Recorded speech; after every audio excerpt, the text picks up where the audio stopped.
2, 0 is 9. F of 0, F of 0, 0 is 1. I don't either. But 0, maybe it's this one. 0, 3? 0, 3 up here. Plug in 0, 3, you get 1 plus 0 minus 15. There's the minus 14. That's where it's coming from. Yeah. So, okay, well, good. We found something I need to correct in my notes. Again, seems to be a common theme. I should.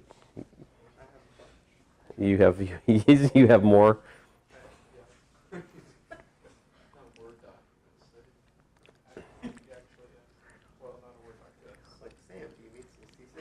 Would you? Could we get a Caesar to correct my notes? I think it should. I mean, if we can grade, if grading counts as Caesar. Although, honestly, well, anyway, I'll shut up. Don't get me started about the Caesar. Let's see here. All right, next one. Anybody who's watching this is like, what's Caesar? But I'm just going to leave it like that. Let's see here. So, yeah, you know. Okay, so here we have 2x cubed plus y to the 4th. And we're trying to do what? Finally, folks. This one actually is amenable to Lagrange multipliers for the boundary. So I finally have asked a reasonably nice question. Everything up till now has been kind of ugly. 2x cubed plus y to the 4th, find the absolute extrema of f on the unit disk. Yay.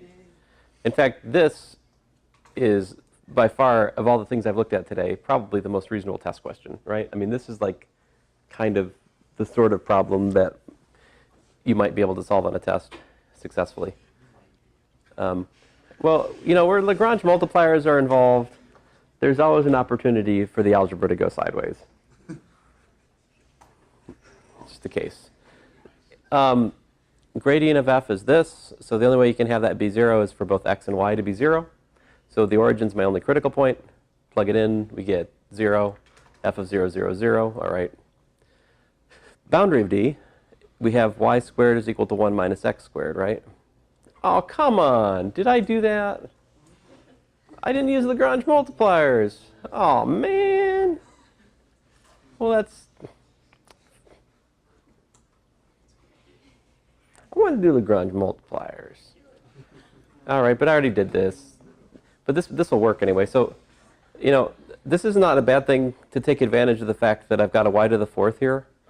So, you know, that makes the algebra nice, because if y squared is 1 minus x squared, then I can replace this with 1 minus x squared squared. And then this is actually something pretty nice. That's just x. Oh, yeah. It's, well, it... Because there's no x term, so... Yeah. And so we differentiate that, and we get this. Nice. Factoring. And that gives me x equal to 0, x equal to 1/2, x equal to minus 2 as solutions, critical numbers. And when we plug those back into the unit circle, those actually give us these points, 0 plus or minus 1, 1/2 plus or minus √3 over 2. And on the other hand, you can't have x equals minus 2 on the unit circle, right? Okay, great. So we only, this is extraneous. It's not even in the solution set. Let's see here. And then, so you get 1 or 13 over 16 when we plug in those critical points. And what did we have before? We had 0, right? So we've got 0, we've got 1, we got 13 over 16. It looks like the minimum is 0, and the maximum is, wait a minute, 13 over 16.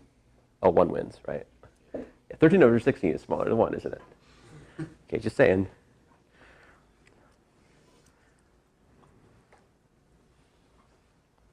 So let's see here. Blah, blah, blah, blah. Oh, a subtle point which matters to this problem. Y is not a differentiable function of x in an open set centered about plus or minus 1. So the points plus or minus 1 and 0 are on the unit circle, and we obtain, haha, so I fished you in. All right. What we've read up to this point is my previous solution, where we found, what did we just figured out maximum's 1, minimum 0, right? But the thing is, this is built off the assumption that you can write y as a function of x. But the thing is, Yeah. So the points plus or minus 1 and 0 are on the unit circle, and these escape our analysis up here. At these points, y is not at the edge, right, of the circle, plus or minus 1. These points right here, y is not a function of x. So the dy dx step, the differentiation doesn't make sense there. Those are going to be missed by the analysis. And when you plug them in, those are important because those give you f of 1, 0 is 2, and f of minus 1, 0 is minus 2. And those are actually the answers. The only thing you accidentally missed is the answer. So this example is subtle. But that wouldn't have happened to us if we'd done what? Lagrange multipliers, yeah. So that is one advantage to Lagrange multipliers versus, yeah, so these, I think it's, is it these guys? Where are they? What am I looking at here? No, it should be the other ones. Those Yeah. are actually right. Here, let's try the Lagrange multipliers for this and see how it goes. I think that's all. That's all my examples in this section. Incidentally, congratulations, we're at integration.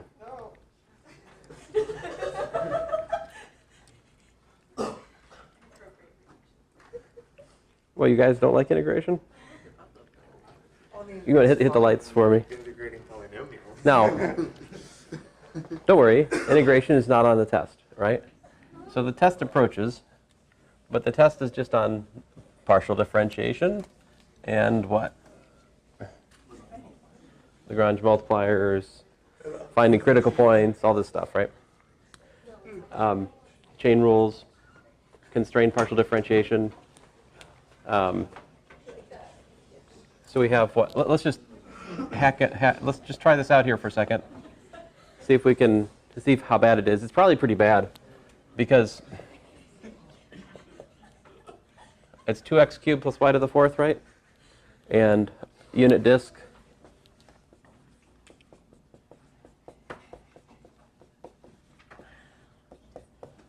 So if we calculate Lagrange multipliers, we got gradient of f is lambda times the gradient of g, which in this case is what?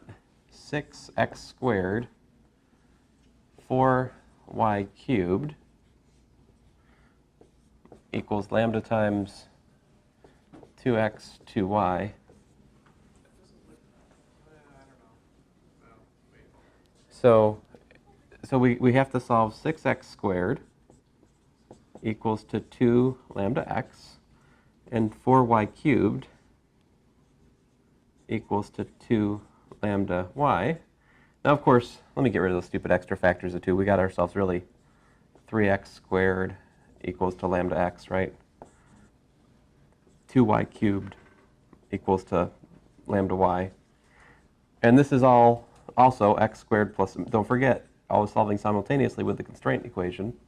We got to solve these three nonlinear equations, right? But three unknowns, so we're good. Yep. So since we're doing Lagrange and gradient isn't going to be 0, we can say that lambda is not 0, right? So we can Right. Yeah, I think we want to solve for lambda. Or wait, solve it for lambda involves dividing. Or unless we're going to factor. Oh, Because what I was saying, Well. like, we can divide by lambda. well, I mean, I don't know. We could multiply both by y. We get 3x squared y equals to lambda xy. But that's also multiplying this by x, 2xy cubed. So setting aside, ignoring x equals to 0, y equals to 0, right? We have this condition. We have that 3x squared y is equal to 2xy cubed is and then you can go, I don't know if that helps. The problem is the solutions end up being x0 and y0, right? But that's, I don't know if that's necessary. Well, yeah, but I guess we should rule out things here. So this gives me what? X squared. Oh. Maybe I should go back to those. I don't know if that really helped. I'm sorry, I don't see this. This is not helpful. I mean, if you assume that x and y are not zero, you can divide by them. Yeah. Okay, well, some special cases, right? If x is equal to 0, right, then what? We solve this one, right? And then this one. So x equal to 0 says that y is plus or minus 1, right? So that says that 2 times plus or minus 1 is equal to lambda times plus or minus 1. That's fine. We can make lambda equals to 2. We're okay, right? So certainly that includes the solutions 0, 1, and 0, minus 1, are solutions, right? Now, if we look at y equals to 0, that implies that x is plus or minus 1 because of the unit circle, right? Which tells me then, we need to solve what? 3 times plus or minus 1 equal to lambda times, this is squared, plus or minus 1, right? So that's fine. We either choose lambda equals to 3 or minus 3 as appropriate to the point, and we've solved all our equations. We've met the, and anyway, these, so we also have 1, 0 or minus 1, 0. These are, so here are particular solutions of the Lagrange multiplier conditions. The question is, are there others?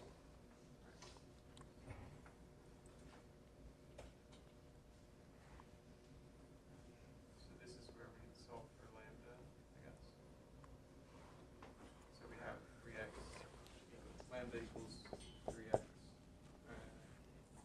So you just want to solve lambda is equal to 3. Lambda is equal to 3x, okay. So then we get, that says that 2y cubed is equal to what?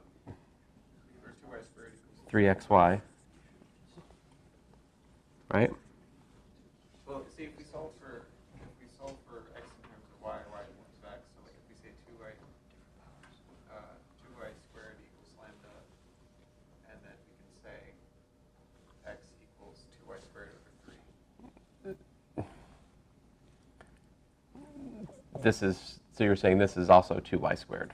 Over 3, yeah. Well, I've got the 3x here. Oh, sorry. So this gives me x is equal to 2y squared over 3. That's good. Yeah, okay, this is a path through the wilderness. Very good.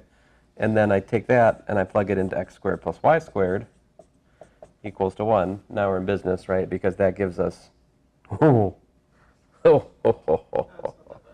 yeah, I know, but it's fun. Y to the 4th over 9 plus y squared equals to 1. Is it not that bad? Yeah, we can just say let u equals y squared. Okay, so it's 4y to the 4th plus 9y squared minus 9 equals to 0, which we can solve as 4u squared plus 9u minus 9 equals to 0, ... Unfortunately, we're out of time, but you could actually solve the Lagrange multiplier equations here. Not the easiest thing, but it can be done. What is the next mission going to be? The next mission is due Monday. Next mission's due Monday. Mission 8? Yeah, I had it due Monday. I wanted to have it due before the math battles at the end of this week, but it just didn't work out. Is it posted yet? Yeah. It's posted, isn't it? Yeah. Yeah, okay. You guys look tired. How would you like to take off tomorrow? Yeah.